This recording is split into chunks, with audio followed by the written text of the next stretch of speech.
Seorang pria berpakaian lusuh naik ke pesawat dengan wajah lelah.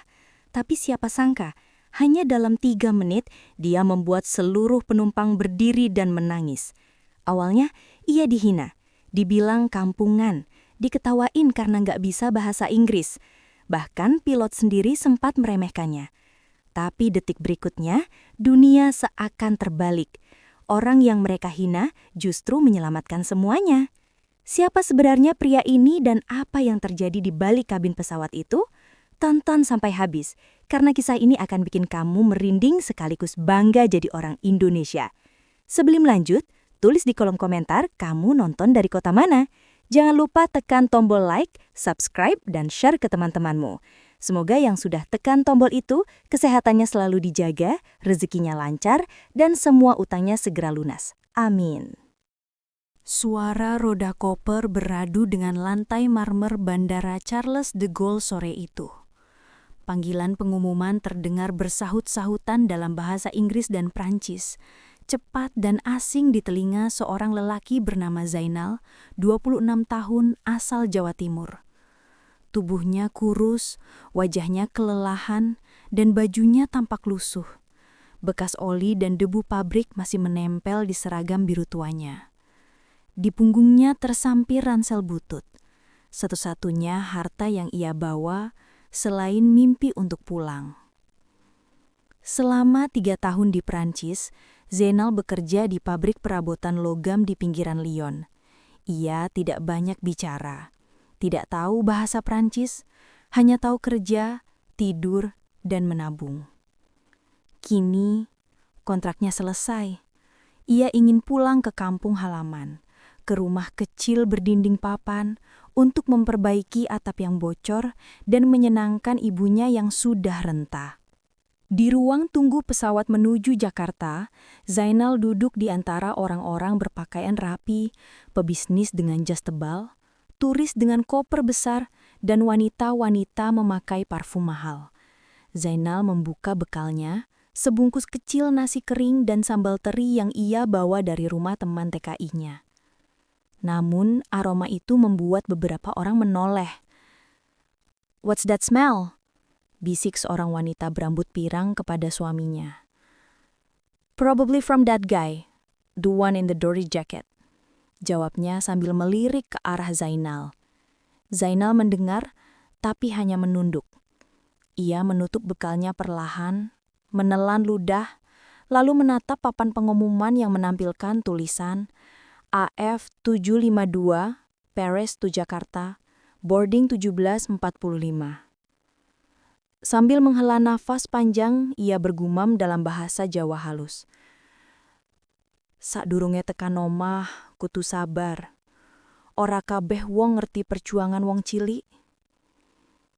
Sebelum sampai rumah, harus sabar. Tidak semua orang mengerti perjuangan orang kecil." Waktu berjalan lambat. Orang-orang mulai berdiri menuju pintu boarding. Seorang pria kulit putih menatap Zainal dari ujung kepala hingga kaki. Lalu tersenyum sinis. "Going to Jakarta? Tourist?" tanyanya dengan nada meremehkan. Zainal hanya menjawab singkat, terbata-bata, "I go home, Indonesia." "Ah, home. Good luck." Ucapan itu menancap di hati Zainal seperti pisau dingin. Tapi ia tetap tersenyum kaku, mengangguk, lalu berdiri membawa tas lusuhnya. Di dalam kepalanya hanya satu kalimat berputar. Yang penting bisa pulang. Ketika ia menyerahkan boarding pass kepada petugas, tangan Zainal sedikit gemetar. Mungkin karena lelah, mungkin karena menahan malu. Di belakangnya antrean panjang orang-orang beraroma parfum mahal dan sepatu mengkilap. Sementara ia hanya memakai sandal karet usang yang ujungnya sudah terkelupas. Begitu melewati pintu lorong menuju pesawat, hembusan udara dingin menerpa wajahnya. Lampu-lampu di dinding memantulkan bayangan tubuhnya yang sederhana. Setiap langkah terasa berat, bukan karena jarak, tapi karena pandangan orang yang menilai dari tampilan luar.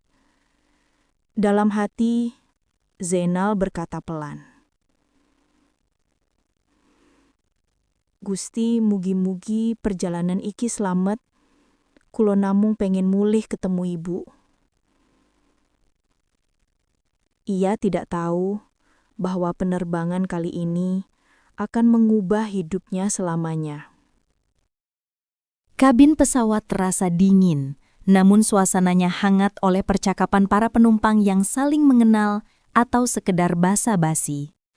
Zainal duduk di kursi 37A, paling dekat jendela. Ia memeluk ranselnya erat, takut tas itu tertukar. Di dalamnya ada uang hasil kerja 3 tahun dan foto ibunya yang sudah mulai kabur warnanya. Zainal menatap keluar jendela. Awan putih berarak pelan di bawah sayap pesawat. Ia tersenyum kecil, membayangkan aroma tanah kampung, suara ayam di pagi hari, dan wajah ibunya yang menunggu di depan rumah bambu. "Sedikit lagi, Bu," gumamnya pelan. Suara pramugari memecah lamunannya. "Ladies and gentlemen, we will serve lunch shortly. Please stay seated." Beberapa menit kemudian, troli makanan melintas di lorong. Saat giliran Zainal, pramugari muda berambut pirang berhenti dan tersenyum sopan. "Chicken or fish, sir?" Zainal bingung. "Apa, Mbak?" "Sir, chicken or fish?" katanya agak keras. Zainal mengangguk asal. "Iya, iya." Pramugari meletakkan nampan ayam di mejanya, tapi tampak ragu.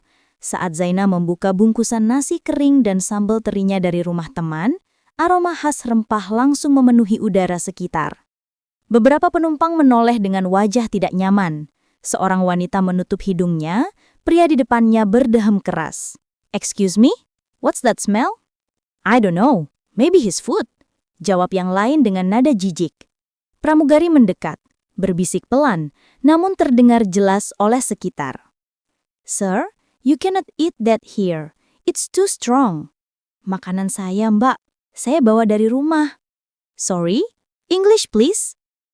Zainal diam, tak tahu harus bilang apa. Ia hanya menutup bekalnya dan menunduk. Beberapa penumpang tertawa kecil, bahkan ada yang berkomentar pelan.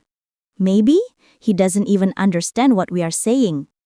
Zainal menggenggam lututnya erat, dada terasa panas, tapi ia menahan diri. Tak ingin membuat keributan, ia hanya ingin perjalanan ini cepat selesai. Tak lama kemudian, suara pilot terdengar dari pengeras suara. "Ladies and gentlemen, welcome aboard Air France 752. We hope you enjoy the flight. And please, if you bring traditional food, keep it covered so the smell doesn't reach the cockpit." Suara tawa pecah dari beberapa kursi. Pramugari tersenyum canggung. Zainal menatap ke depan. Wajahnya menegang. Ia tahu sindiran itu untuk dirinya. Matanya berkaca-kaca, tapi ia tetap diam. Di layar kecil di depan kursinya muncul tulisan "Distance to Jakarta 10,300 kilometers." Perjalanan masih panjang. Zainal menutup matanya, mencoba menenangkan diri. Dalam hati, ia berdoa. "Gusti, aku ora pinter ngomong, ora ngerti basa Londo. Tapi ojo nganti aku ilang sabar. Aku mung pengen mulih. Tuhan, aku tidak pandai bicara, tak paham bahasa asing, tapi jangan biarkan aku kehilangan sabar. Aku hanya ingin pulang." Pesawat berguncang ringan, tanda badai mulai mendekat. Lampu kabin meredup, di kejauhan suara petir terdengar samar. Zainal menarik napas dalam-dalam, menatap keluar jendela. Ia tidak tahu badai yang sesungguhnya belum mulai dimulai. Langit di luar jendela berubah perlahan. Warna biru terang berganti kelabu. Awan gelap menumpuk, seolah menunggu sesuatu yang buruk. Pesawat berguncang kecil. Beberapa penumpang mulai resah, tapi suara lembut pramugari menenangkan. "Ladies and gentlemen, please fasten your seatbelts." Zainal mengikuti instruksi. Ia menarik sabuk pengaman dan memandang keluar. Petir sesekali menyambar di antara awan tebal. Dalam hatinya ia berbisik, "Ya Allah, semoga tidak apa-apa. Aku cuma ingin pulang." Guncangan semakin keras. Gelas air di meja penumpang depan tumpah. Anak kecil menangis. Seorang ibu memeluk anaknya erat. Lampu kabin mulai berkedip. Suara mesin terdengar berat, bergetar, lalu mendadak hening sesaat. Lalu terdengar bunyi dum, keras dari arah sayap kiri. Pesawat miring sedikit. Suara pilot terdengar terburu-buru dari pengeras suara. "Ladies and gentlemen, we're experiencing technical difficulties. Please remain calm." Namun tidak ada yang tenang. Seseorang berteriak, "What's happening? Are we going down?" Pramugari berlari ke depan, wajahnya pucat. Bau asap samar menyebar dari bagian belakang pesawat. Zainal menoleh. Dari posisinya, ia bisa melihat bagian ventilasi udara di dinding belakang mengeluarkan asap tipis. Nalurinya langsung bekerja. Ia pernah 3 tahun bekerja di bagian perawatan mesin industri, termasuk komponen sirkulasi udara mirip sistem pesawat ringan. "Ini mirip banget sama sistem pendingin tekanan," gumamnya cepat dalam bahasa Jawa. Tanpa pikir panjang, Zainal berdiri. "Miss, ada asap di belakang," serunya ke pramugari. "Sir, please sit down, it's dangerous." "Saya bisa bantu, saya ngerti mesin." "English please, sit down now." Tapu pramugari itu kebingungan. Zainal menunjuk ke arah ventilasi sambil meniru gerakan memperbaiki. Beberapa penumpang memperhatikan. Seorang bapak bule menimpali. "Let him do it if you know something." Pesawat kembali bergetar keras. Suara alarm terdengar samar di kabin. "Altitude dropping!" teriak salah satu awak kabin. Zainal berlari ke arah belakang, membuka panel kecil di dekat lorong darurat. Di baliknya tampak kipas tekanan cadangan berhenti berputar. Hanya suara tik-tik-tik logam yang seret. "Waduh, macet bearingnya," gumamnya. Ia merogoh sakunya. Ada obeng kecil dan isolasi kain yang selalu ia bawa. Kebiasaan dari pabrik. Tangan Zainal gemetar. Ia membuka baut penutup dengan cepat. Keringat bercucuran meski udara dingin. Di sekitarnya, penumpang mulai berdoa. Ada yang menangis, ada yang menatap kosong keluar jendela. Pesawat menukik pelan. "Mayday, Mayday!" Suara pilot terdengar tegang. "Engine 2 failed, we're losing altitude." Zainal menatap kipas itu sekali lagi. "Ayo Zainal, fokus, sampean iso iki," katanya pada diri sendiri. Ia memasang kembali kabel kecil yang longgar, lalu menekan tombol reset tekanan darurat. Kipas itu berputar pelan, kemudian berputar cepat kembali. Angin mulai mengalir, lampu kabin stabil, guncangan meredah. Beberapa penumpang bersorak lega. Tapi Zainal belum beranjak. Ia masih memeriksa satu baut terakhir yang hampir lepas, memastikan semuanya aman. Ketika ia kembali duduk, napasnya terengah, wajahnya penuh keringat. Ia menatap keluar jendela, awan hitam mulai menjauh. Suara pilot terdengar lagi. Kali ini pelan dan gugup. "Ladies and gentlemen, someone just helped us stabilize the system. Whoever that was, thank you." Zainal tersenyum tipis. Ia menatap ranselnya dan berbisik pelan. "Ibu, Zainal iso mulih, pesawat selamat." "Ibu, Zainal bisa pulang, pesawat selamat." Pesawat masih berguncang. Walau kipas cadangan kembali berputar, tekanan udara di kabin belum stabil. Lampu peringatan merah masih menyala di dinding kabin. Pilot terdengar panik dari pengeras suara. Ladies and gentlemen, we are still losing pressure. We're trying to restart the secondary system. Penumpang berteriak. Ada yang memeluk keluarga, ada yang berdoa dengan air mata. Pramugari menahan tangis sambil mencoba menenangkan mereka. Zainal berdiri lagi. Ia tahu masalah belum selesai. Ia melangkah cepat ke arah ruang teknisi kecil di belakang. Pramugari berusaha menahannya. "Sir, you can't go there." Tapi Zainal menatap matanya tegas. "Kalau saya tidak ke sana, pesawat ini bisa jatuh. Percaya saya." Tatapan Zainal membuat pramugari itu terdiam. Ia mengangguk gemetar. Zainal membuka panel logam di bawah kursi awak darurat. Asap tipis keluar dari sela kabel. "Baut pengaman sistem tekanan lepas," katanya cepat. Tangannya gemetar, tapi pikirannya tajam. Ia membuka panel dengan obeng kecil yang tadi digunakan. Guncangan makin hebat. Suara pilot kembali menggema.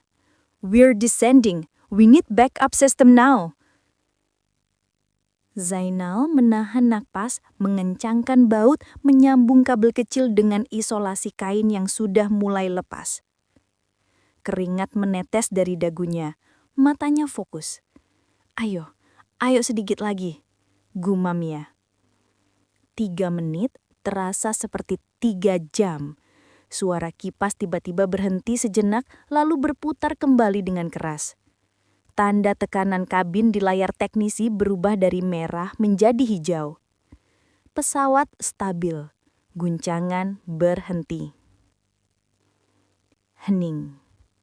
Lalu terdengar sorak kecil dari penumpang yang melihat dari jauh. Beberapa bertepuk tangan spontan. Suara pilot terbata-bata, suaranya bergetar. This is your captain speaking? The pressure system is back online. We are safe now. Whoever fixed that system, you just save us all." Zainal terduduk lemas di lantai. Wajahnya basah oleh keringat. Ia menatap langit-langit kabin dan berbisik lirih.